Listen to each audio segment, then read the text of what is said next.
Hi there, welcome to Switch Mania. I am Clarence and today we'll talk about the best Nintendo Switch games on sale. We will be covering the UK, EU, US, Australia, and Canada eShop. But first and foremost, thank you for taking the time to watch this video. If you want to see more of this series, please leave a like. Remember to subscribe to the channel and ring the bell to receive future notifications. Likes and subscriptions help keep the channel alive. First on our list is Final Fantasy VII. Final Fantasy VII will be remembered as a genre-defining classic, whether it's because of Nobuo Uematsu's amazing music or the game's unique characters. Now that it's available on Nintendo Switch, it's the ideal opportunity for new players to discover the truth about Cloud's lost past for the first time, as well as for those who've already completed it to relive the adventure at home and on the go. Even though I prefer how the characters looked in the original game and have to deal with the annoying music bug, I still believe Final Fantasy VII on Switch is the best way to return to Midgar. The Switch is portable and simple to use, giving old fans a reason to play it again and new fans a reason to try it. The battle between Cloud and Sephiroth popularized JRPGs in the West in the 1990s, and it still has that universal appeal that new generations of gamers will enjoy.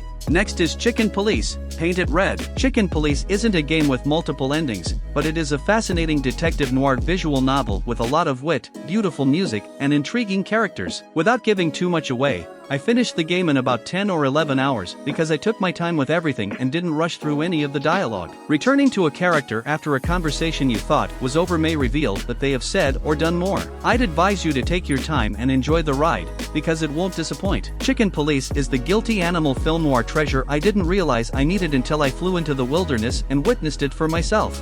Next up, Final Fantasy XII: The Zodiac Age. Final Fantasy XII: The Zodiac Age on the Nintendo Switch is an excellent version of the game, and how much it's worth depends on how you look at it. It costs nearly twice as much as any other Final Fantasy port, but it includes many extra features and content that were not included in the PS2 version and have since been added to the Switch and Xbox One versions. This is the only way to properly play Final Fantasy XII, so it's nearly an even number of squares, and no matter when you start, you can't go wrong with this version of the game. Next is Final Fantasy VIII Remastered. Final Fantasy VIII Remastered is a patchy port of a classic JRPG that ultimately works well. If you haven't played Final Fantasy VIII, there's no reason not to, even if the game can be difficult to see on a 16:9 display at times. Final Fantasy VIII's remastered version is the best way to play it. Square Enix has previously struggled with porting Final Fantasy games to other platforms, but it appears to have found its stride. All of the changes and enhancements make Final Fantasy VIII feel much more modern while retaining its soul. As a longtime fan of the Final Fantasy series, particularly VIII, I couldn't be happier with this remaster and look forward to hours of fun wherever I go. Next up, Nioh: The World Ends With You. For those who are unfamiliar with Nioh: The World Ends With You, even if you have a 14-year history with them, they will still fall in love with Shibuya. The long-awaited sequel has a lot to offer fans of action RPGs and the cult classic series, whether it's the complex and likable characters or the combat system, which is both fast-paced and strategic. Whether or not it was worth the wait depends on how long you had to wait, but newcomers should not be afraid to try it. Nioh: The World Ends With You improves on everything that was good about the first game. Because the story is so good and the combat is so fun, players who join the Reapers game will be hooked from the beginning to the end and beyond. Next is Final Fantasy X/X2 HD Remaster. Final Fantasy X marked a watershed moment in the series' history. It received a lot of praise and helped to bring the series into the next generation. Final Fantasy X2 hasn't had the same impact, but it's still a fantastic adventure that's better than the majority of the Switch's other games. This release is a no-brainer to purchase because it includes both of these fantastic games, as well as all of the international content and updated graphics and sound. Final Fantasy X/X2 HD Remaster brings these two classic RPGs to a new generation of players, doing them justice. Next up, Shantae: Half-Genie Hero. Shantae: Half-Genie Hero begins slowly, but quickly picks up speed and maintains it until the end, making it one of the most intriguing 2D platform games in recent years. There are a few special abilities that aren't required, but the balance for those that are is ideal. Also, while the game may be too easy on the default setting, there is a harder setting for veterans to try, and there are numerous reasons to replay the different levels, giving the game a Metroid-like feel at times. In the end, the positive aspects of Shantae: Half-Genie Hero outweigh the negative aspects. Again, if you're already a Shantae fan, you'll probably enjoy the game a lot more, but it's not required. Even if you're not a fan, it's a fun game to play. Next is Vitamin Connection. Vitamin Connection is without a doubt one of the best games available on the Nintendo Switch eShop. Even though you have to go back a little, the game moves quickly and is enjoyable the entire time. Each level contains a variety of enjoyable challenges and obstacles that will put your skills to the test. In addition, the mini-games break up the main game in a fun way that doesn't interfere with it. But, most importantly, I like how it's presented. The game's bright characters and funky Japanese music made me smile all the time. Vitamin Connection is compatible with this system, whether you're playing alone or with a friend. Next is Dawn of the Monsters. Dawn of the Monsters is a fantastic co-op kaiju beat-em-up that you should check out. The beautiful graphics and wide range of characters and skills will entice you to switch between them until you find one that suits your playing style. Boss battles are difficult but not impossible to win, but you must equip your character with the appropriate augments for the fight. I've played alone and with my kids, who enjoy playing as a massive beast that smashes through the world and slaughters monsters. And, let's be honest, who wouldn't want that? Next up, Shantae and the Pirate's Curse. Shantae and the Pirate's Curse is one of those games that can instantly make a player happy. Perhaps this is because it reminds us of some of the things that first drew us to video games and continue to do so. It has a great soundtrack and characters who are entertaining to be around. Yes, it is influenced by Zelda, Mega Man, Castlevania, and Metroid, but it has its own charisma and charm, and it is very good at what it wants to do. Apart from the HD Rumble feature, this direct port of a previously released game adds nothing special, so it's still the same great game as the original. Shantae and the Pirate's Curse is a fantastic Metroidvania-style game that will keep players occupied for hours of exploration and collecting. Next up, Sam & Max, Beyond Time and Space. Sam & Max Beyond Time and Space is a wonderful reminder of Telltale Games' best work. Stopping con artists and scammers' stupid plans and saving the world has never been so much fun. The game was amusing in 2007, and it remains so today. Beyond Time and Space is a fantastic remaster of a classic adventure game. It can be played with the touch screen on the Nintendo Switch. Another fantastic remake of an already fantastic game. There isn't much new here, but it looks nice, and small changes that improve life make a difference. If you haven't already purchased the original, you should do so, and even if you have, it's worth it to play it at its best. Next is the Darkside Detective. It bills itself as a micro-adventure, which appears to be a fancy way of saying that the puzzles don't consist of a dozen random steps, but rather follow a fairly simple, linear logic. If that's what you mean by micro-adventure, I'm all in. It's funny, just difficult enough, and the characters are entertaining. The Darkside Detective is an enjoyable take on the traditional point-and-click adventure. It has an engaging plot, amusing characters, and one of the best soundtracks I've heard in a long time. I really hope there will be a sequel. Overall, The Darkside Detective is a fantastic game that I would recommend to anyone who owns a Switch, regardless of whether they enjoy point-and-click adventures. It's broken up into simple sections, it's funny, the developers don't try to stump the player, and it's charming. Next is Trine 2, Complete Story. Trine 2 is one of the best video games ever made, and this Complete Story edition is the best way to play it so far, especially considering the Switch's portability. This game is a must-have if you enjoy 2D puzzle platformers. Trine 2 Complete Story stands out for how beautiful it looks and sounds, as well as how intriguing its characters are. It's a lengthy fantasy story that can be enjoyed alone or with others. We can have even more fun with it if we do more challenges. Even though there isn't much to do after you beat the game, Trine 2 Complete Story has plenty of challenging content to keep you busy for a while. Next up, Raiden IV MIKADO Remix. Raiden 4 is not a typical shoot-em-up by today's standards, and it will not appeal to everyone. All of these modes have existed in some form somewhere else. However, Raiden 4 MIKADO Remix is one of the best shooting games ever made for the Switch, which is saying a lot for a console that has unexpectedly become a shooting game star. It moves quickly and has many cool tricks you can learn to help you improve your game over time. It doesn't hurt that the port is excellent and has almost every feature imaginable. Fans of shoot-em-up games should not pass up this opportunity. Next is BLAZBLUE Central Fiction Special Edition. BLAZBLUE Central Fiction aspires to be one of the best fighting games on the Nintendo Switch. BLAZBLUE Central Fiction lives up to the adage easy to learn, hard to master by utilizing its numerous game modes, beautiful art style, and intriguing story to create an unforgettable game that all Switch owners should remember. It's a fantastic game that you shouldn't pass up if you enjoy the genre or want to give it a shot. Next up, Under Night In-Birth EXE Late. Under Night In-Birth EXE Late is a slick, fast-paced fighter who can appeal to both newcomers and die-hard fight fans. It's simple enough for newcomers to pick up and play right away, but it's deep enough to satisfy die-hard fans. It features 21 fighters who, despite their anime appearance, are far more exciting than they appear. The Chronicles mode provides plenty of food for thought for visual novel fans. This is easily one of the most well-rounded, satisfying, and immediately engaging brawlers on Switch, with the best training and tutorial modes we've ever seen in a fighting game. Even if the online mode appears to be in need of improvement,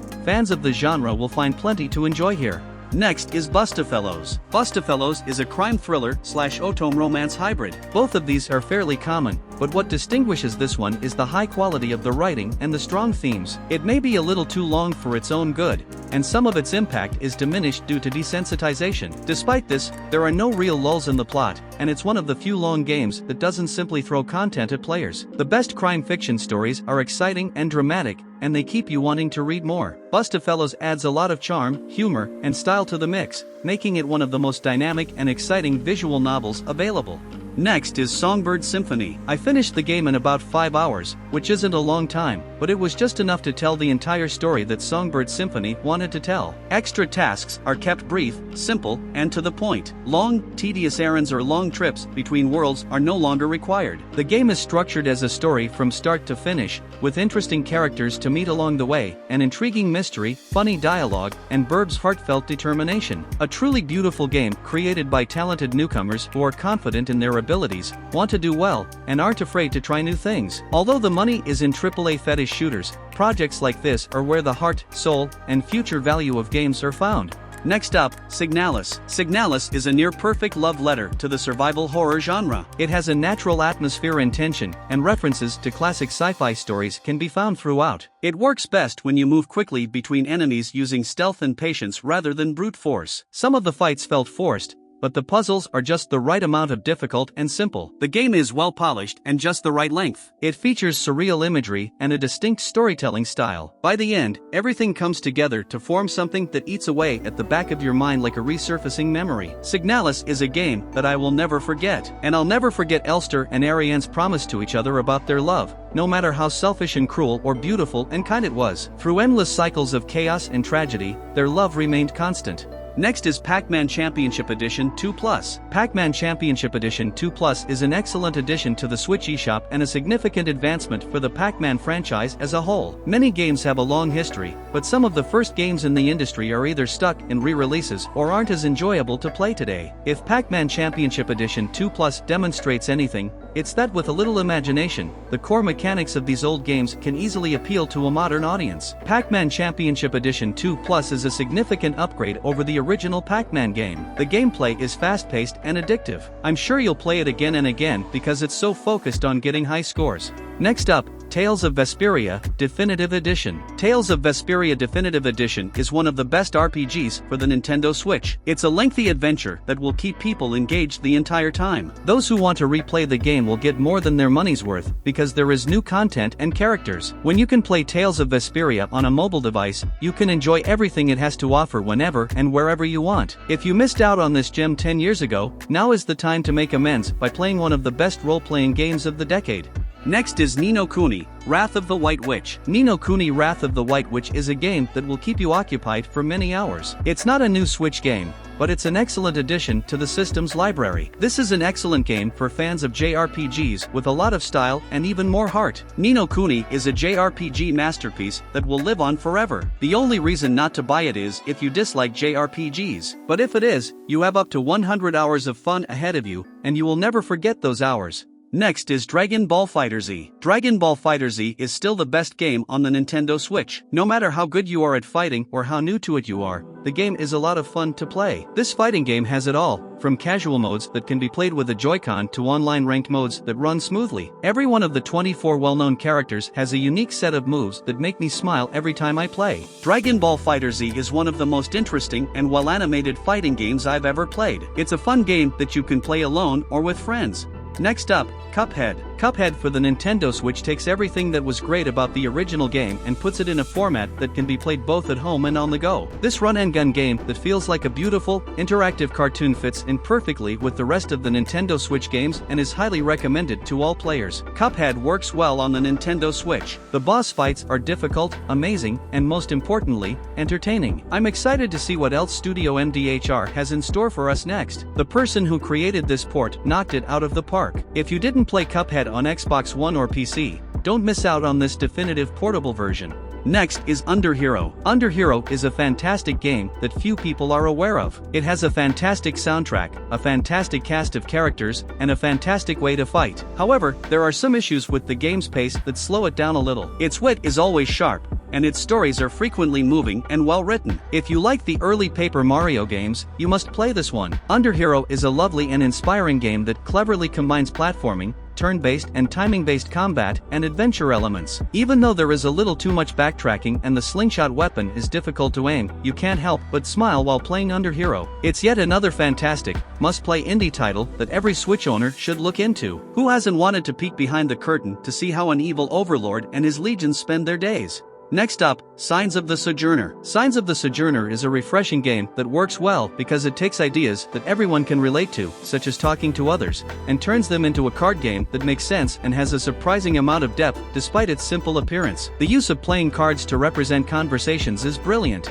and it stands out for how different it feels. I've played a lot of deck-building card games, but Signs of the Sojourner is unlike anything else I've experienced. The creator's ability to turn the concept of a two-person conversation into a fun card game with a heartfelt, open-ended story is nothing short of amazing. Because of this, as well as the excellent graphics and music, Signs of the Sojourner is a must-play in my opinion. Next is A Short Hike. A Short Hike is the kind of game that makes us sigh with delight when we recall the time we spent with it, and even though we've completed it several times, we know there are still things to see and do on that mountain. This game is the pinnacle of independent gaming. It's a significant advancement, comparable to Cave Story or Spelunky. The best parts of many different types of games, with no filler or extras, combine to create a tasty video game stew that gets better and better the more you play. In every sense, A Short Hike is an exploration. It's cute but not cutesy, hard but not annoying, and emotional but not sappy. This game is suitable for people of all ages. Don't pass this up. Next is Collection of Mana. Every game has a quick save feature in addition to regular save points, allowing you to pick it up, play it, and put it down whenever you want. While I'd like to see more extras in collections like this one, I'd also say that Collection of Mana is a great collection of 3 great games,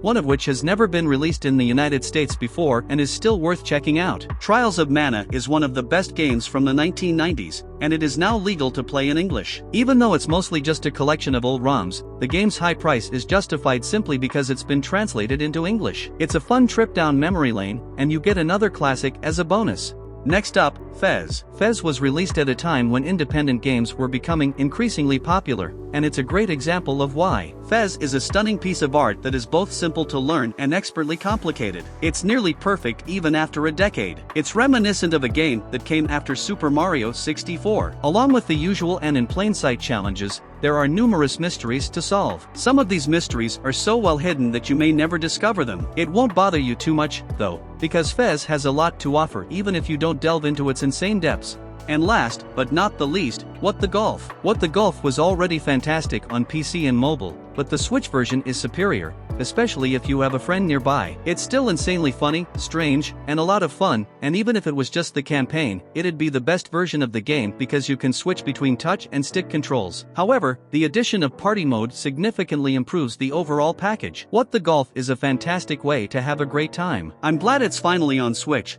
but that makes me especially happy. It's the ideal blend of game and console. It's a good idea to buy a game that comes out for Switch and fits right in. That's all guys. I hope this video was helpful in deciding which game to play, and thank you for checking out the list. Please remember to subscribe and we'll see you at the next one.